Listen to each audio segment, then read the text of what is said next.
అగ్నిని తెలిసి ముట్టుకున్నా తెలియక ముట్టుకున్నా దహించి వేస్తుంది. అలాగే భస్మాన్ని తెలిసి ధరించినా తెలియక ధరించిన వారికి పవిత్రతను చేకూరుస్తుంది.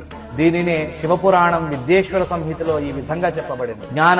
జ్ఞానతో వాపి వహ్నిదాహ సమం యథా జ్ఞానాజ్ఞాన ధృతం భస్మ పావయేత్ సకలం నరం. అలాగే యాని తీర్థాని లోకేస్మిన్ గంగాద్యా సరితశ్చయాః స్నాతో భవతి సర్వత్ర లలాటే యస్త్రిపుండ్రధృత్. ఈ భూమిపైన గంగా మొదలగు పవిత్ర నదులు ఎన్ని ఉన్నాయో వాటన్నిటి యందు స్నానం చేసిన పుణ్య ఫలితము భస్మమును 3 రేఖలుగా ధరించడం చేత కలుగుతుంది. త్రిపుండ్రం కురుతే యస్తు భస్మన విధిపూర్వకం మహాపాతక సంఘాతైర్ముచ్యతే చోపపాతకై.